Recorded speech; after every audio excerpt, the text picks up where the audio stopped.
Hi, John Chandra. I'd like to welcome you to the scoping for CMMC course. This is a short 30-minute course, but I hope it'll be full of very useful information. Some housekeeping items. We're all pretty used to doing virtual meetings, virtual trainings. And so I ask you to just remain on mute and only unmute when you're called on. You can raise your hands or post questions in the chat. I may at various times turn the camera off and on for bandwidth reasons, but in the event of a disruption, we know this drill. Stand by, be patient. I will either come back to you, or if it's you that are bumped off, just try to get back on and we'll get you caught up. For exercises, there's a few exercises in the course. We'll form into 3 to 5 person groups. A little bit about myself. I have many years of experience within the cybersecurity industry, mostly government, some private sector. The most relevant thing for teaching you this course is that I was the person that stood up the Army IAVA audit program, and I was one of the lead auditors. IAVAs are the Information Assurance Vulnerability Alert System, and they require uh, organizations to comply with Army. And at the time it was Army, now it's a DoD-wide program where they discover vulnerabilities and then they send out instructions for patching. And so you would have to, undergo this audit to make sure you're in compliance with the rules of the program. So that's my main claim to fame for being able to teach this course. And as you can see, I have a lot of studies and quals. So in the course, we're going to talk about scope, what it is, but really you have to understand what FCI and CUI are in order to really understand what the scoping exercises are about. We'll look at what DoD says about them, and then we're going to go through a bunch of steps and some exercises so that you can get a handle um, on the scoping. But also, I'm adding something that I haven't seen before towards the end. I'd like to talk about situations where things can fall in and out of scope, even during the assessment, and about something I would like to introduce that I call the scoping life cycle. So we'll get into that. So, what is scope? We can go to the dictionary. Scope really is when something relevant to your activity is in focus. And so, another word is directed attention or emphasis, when something has emphasis. But we want to know for CMMC specifically, scoping is to determine the components of a system that, and there's some keywords here, process, store, or transmit FCI and or CUI. And those would need to be assessed for compliance with CMMC.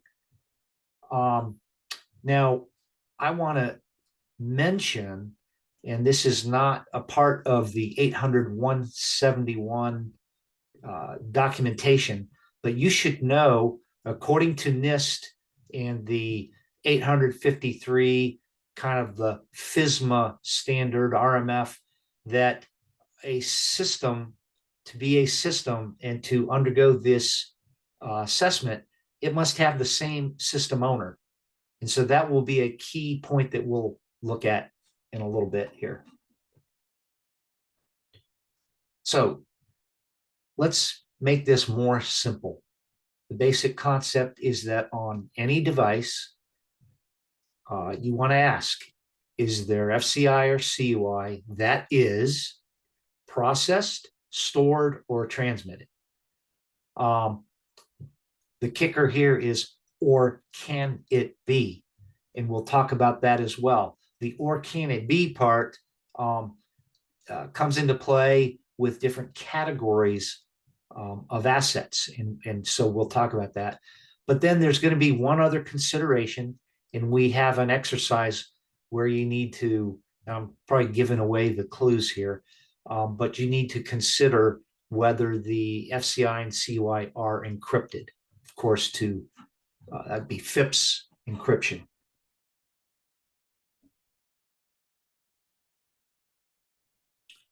So FCI first, what is it?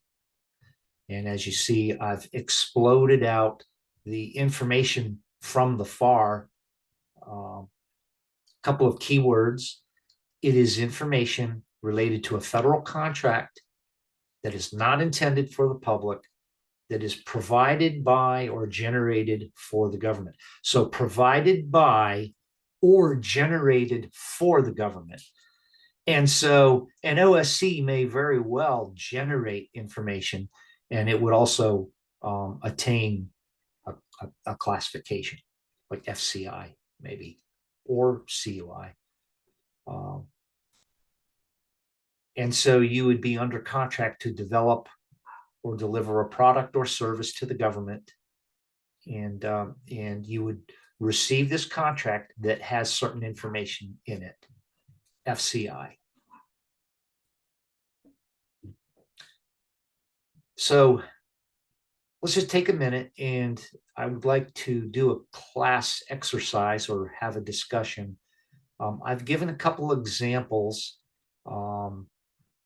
We've answered QuickBooks in the cloud. Do we think that's going to have FCI or no FCI?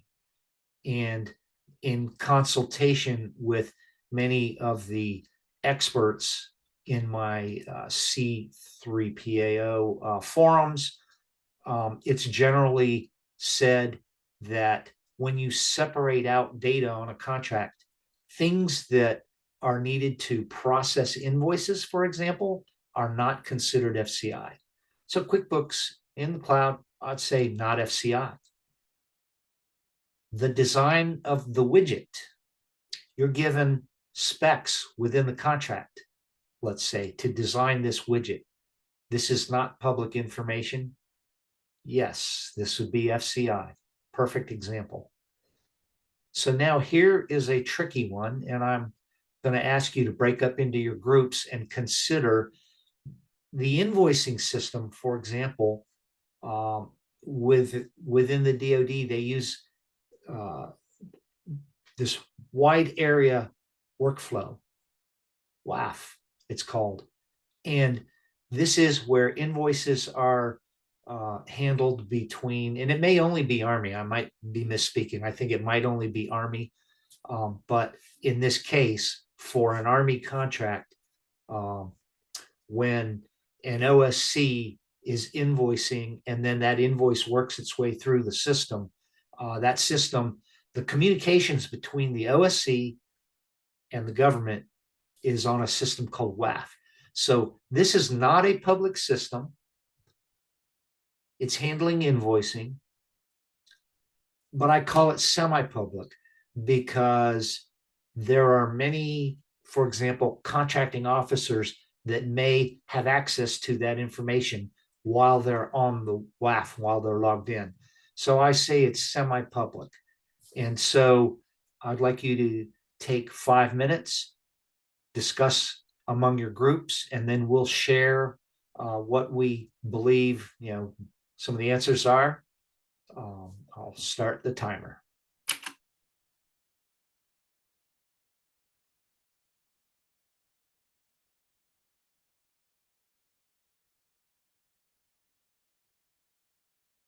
Very good. It's time. That's 5 minutes. And yes, you all gave some very good discussion. I'd like to make a point here. If you're in doubt, you have to use your savvy and your experience in judging situations. That's important. But the the biggest authority that you can go to is just go to the government, go to the contracting officer. Well, you might not go, but ask the OSC to go and ask the question. Say, is this CUI? Um, that's going to be a number one rule, and we'll see that play out later on in this class as well.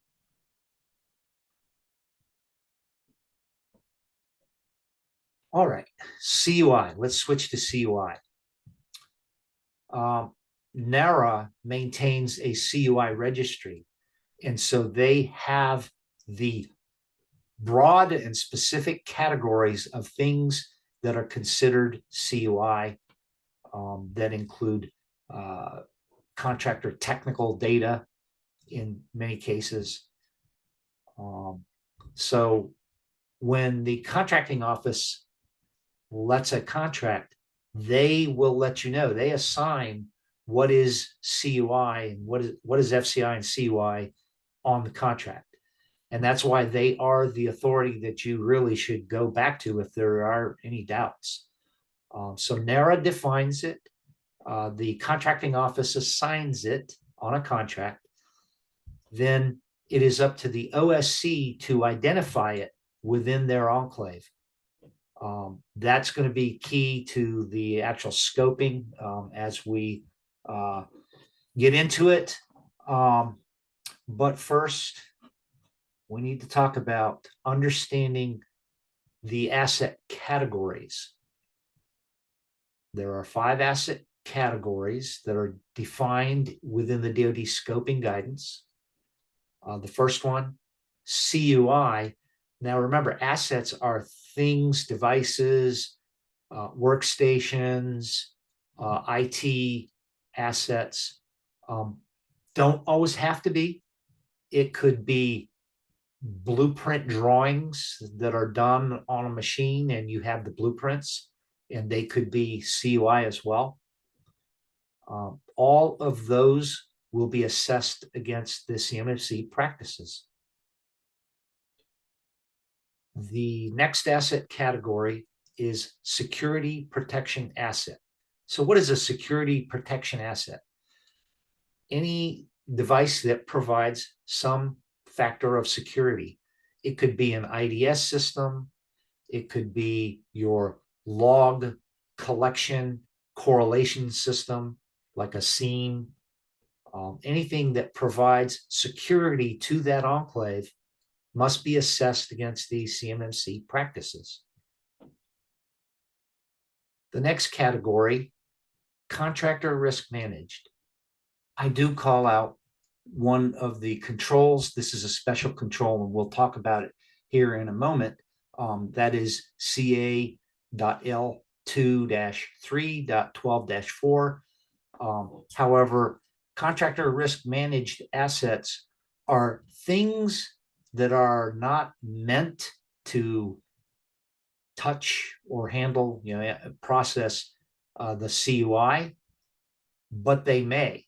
It could be some kind of a monitoring system that resides on the same network as the enclave that you're assessing, but really is not supposed to touch the CUI. But because it could technically touch, then it is contractor risk managed. They would set policies and have procedures where the system would not be used to access any CUI. And that would be called out in the control that we just talked about. The next asset category is specialized. Specialized assets can be things like the Internet of Things. They could be devices that sit on the network within the enclave. They could also be government furnished equipment. Government furnished equipment typically would not be part of an OSC's assessment. However, again, I'm going to say nothing is set in stone. But if you suspect, if you have any questions or concerns, you would do a spot check. So when you're doing a spot check, you have to remember that you have negotiated a contract and there are timelines and costs. So the rule is any spot checks shall not materially increase the assessment duration or assessment cost. And so you would keep that in mind. You might have to go back and talk with the OSC and do some negotiating if you found a problem. The final asset category are all those devices that are out of scope. They do not get assessed. They should not have access to any of the FCI, CUI, and therefore they would not need to be assessed.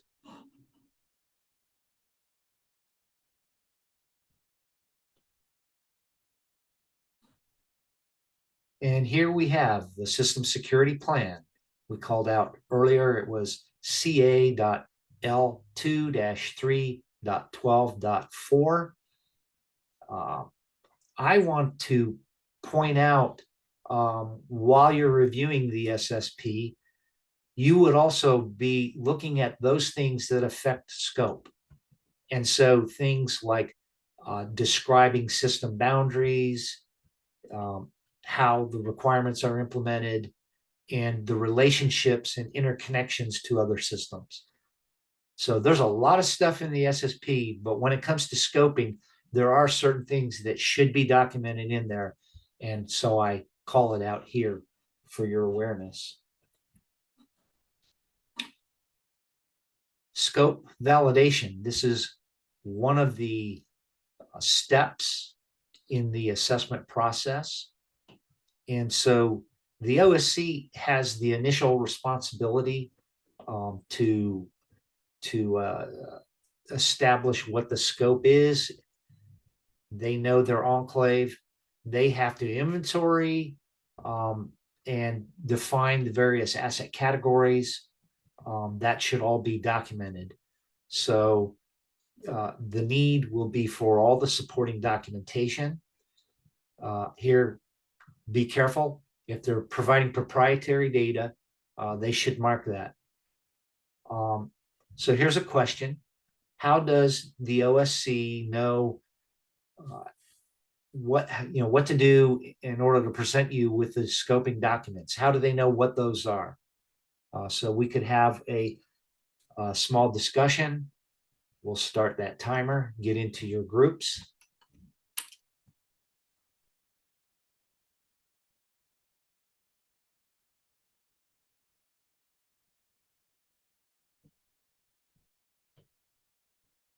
Good, good. So a lot of good discussion. And the group that said that, yes, the OSC will be provided instructions on what type of documentation that you will be needing. That will come from the C3PAO in the process of negotiating the contract and setting up the schedule. And it is one of the preliminary steps in the assessment process.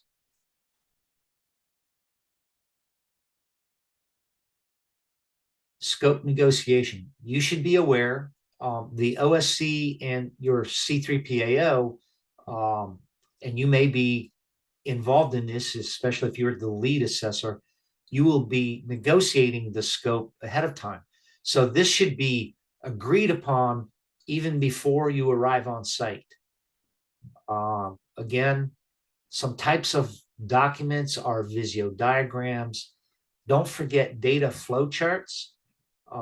It's important to know where the CUI is moving as it's being transmitted. And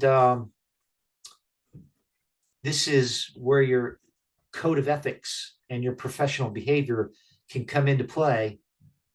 If there is a disagreement, you must be professional, tactful, and knowledgeable. So how do you handle a stalled negotiation? you want to bring that back to the C3PAO for sure. You don't want to get into an argument on site with the OSC personnel. Once you have the agreement, make sure that it's documented.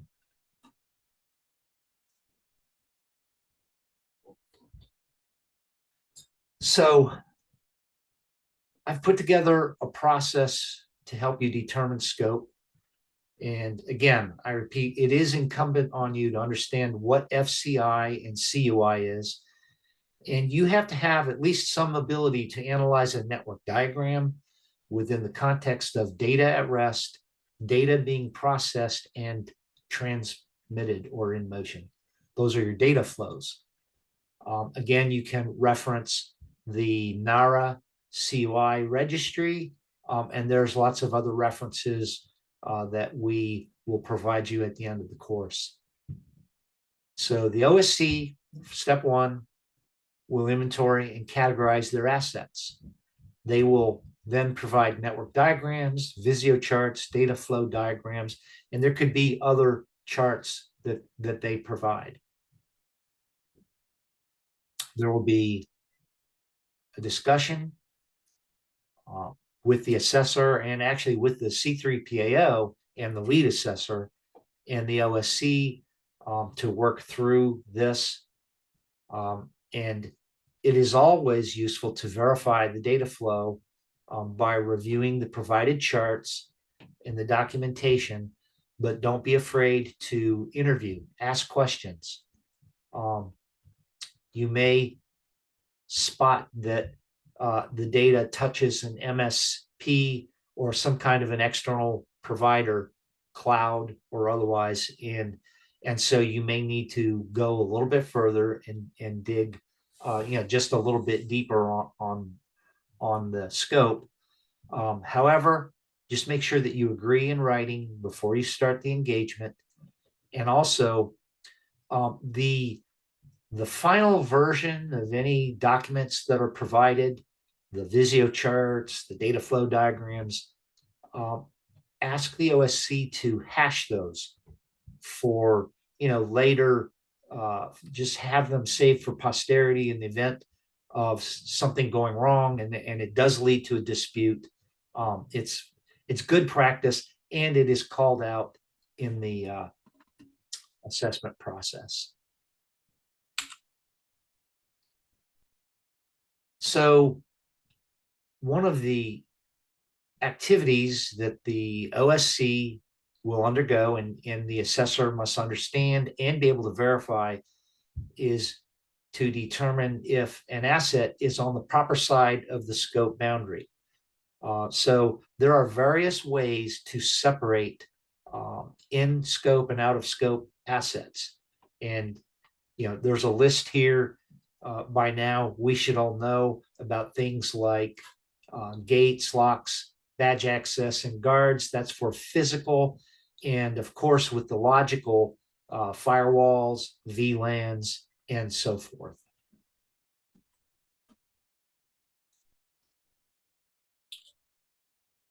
Now, this is a big slide, and this should be a fun exercise to get your brain thinking about doing scope. The example here is that Delta Company has two enclaves, and they work together on the same DoD contract. However, system AB1 is where all the engineering of this certain widget happens, and that is owned by the engineering department under a separate manager who is responsible for attaining the successful assessment. However, system AB1 sends CUI to system CD2, which is the company's program management office, and that's under the ownership of a different person, in this case, Jane Williams. So the question is, since this CUI is sent from system AB1 to a different system, it's part of the same company, the same DoD contract, but it has different system owners. And remember, we talked about system ownership. Also, let's throw in that they have two different profit centers. They're paid by two different parts of the company. So the question is, are the components of system CD2, which received the CUI, in or out of scope for this assessment? And for this exercise, you should understand organizational identity and hierarchies.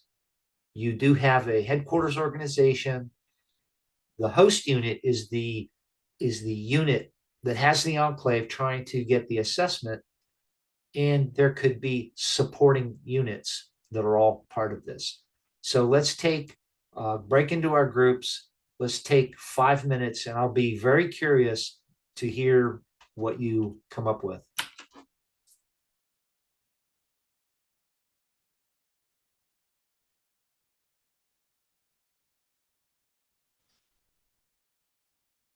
Okay. All right, that's time. And you had some very good discussions. And I thought this was interesting because if you recall, not everything is cut and dry. And so we can separate out some facts, and then we can work towards a better understanding. And the fact is that since both systems touch the CUI and they're a part of the same DoD contract, both systems must come under CMMC assessment. They must both attain a successful assessment. However, in this scenario, only system AB1, owned by John Smith, was under contract. And so we would need to ascertain system CD2 is either having a separate assessment, or they would need to be pulled into the scope of this entire assessment. Now, and it is possible for the two systems to undergo two separate assessments, maybe more expensive. Don't know why they would do it, but it is possible. But I would like to throw a kicker question out here. So if system CD2 is undergoing a separate assessment, I see a problem that needs to be addressed. I see CUI kind of passing from AB1, and it is in transmission, and it is heading over to CD2. So somewhere in this, it seems like the responsibility for the CUI has been passed from one system to the next, and yet it is in transit. So what do we think about the situation, and what is the correct thing that should be happening here? Yes, you are correct. This is where we go back to encryption, to FIPS level encryption. Very good.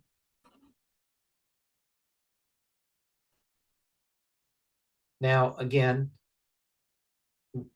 we have the situation where there may have been support units. The enclaves may use an external service provider. And so we need to know, is the ESP, the external service provider, are they in scope or out of scope? And so the considerations are to evaluate, first of all, something called a shared responsibility matrix.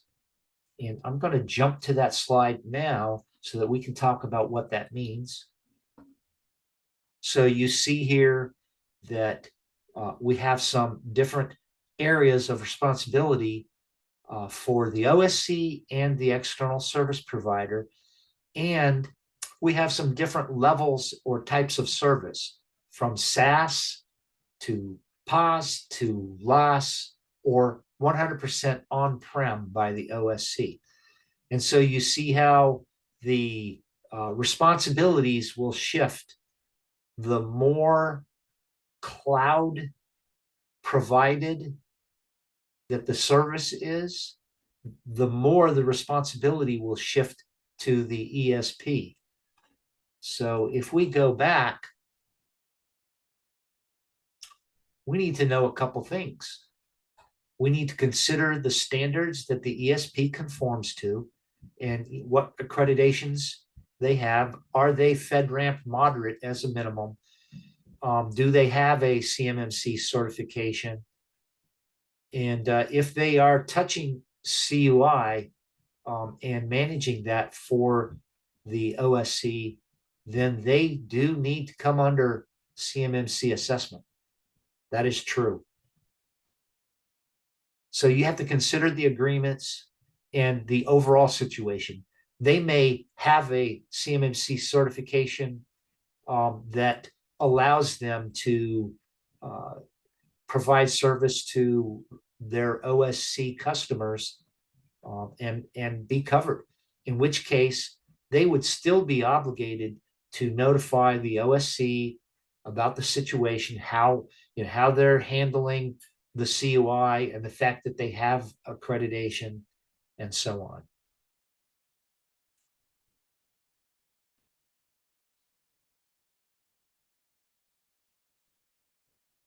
So let's talk about falling in and out of scope. Um, you know, assessments, you're on site, you're doing something real time, and people make mistakes. Something could be left out, could be unintentional, or new assets may have arrived even in the time that the negotiation was completed. And so there is some variability that could happen. If so, um, if something, if an asset falls out of scope, it's really no problem, but you still need to document those changes. But if an asset is determined to be in scope, um, you have to negotiate with the OSC, yes, but you're going to have to do a little further digging. Has the asset been in scope the whole time and been miscategorized? And if so, you should try to determine if there was a finding of CUI spillage. To support all that, I would like to talk about something I call scope lifecycle. And much like a NIST CSF style framework, there is a prepare step where you would gather the documentation, negotiate boundary scope. I use the protect moniker here from the CSF to describe, agreeing on the scope and then doing the actual assessment. Respond if there are asset changes, if there's CUI spillage, there's things to do, and over time there could be asset changes, and so there needs to be constant redocumentation, updating of documentation. And remember, an OSC has to undergo this. Typically, it's going to be every 3 years if they're required to do the level 2. And so this is just a good way to think about scope so that it's not a one and done deal. It's a constant and continuous cycle.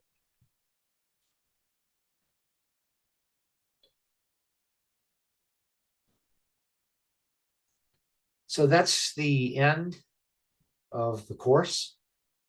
If you have any questions, I'll take those. And I hope you enjoyed the course and found it informative. Thank you.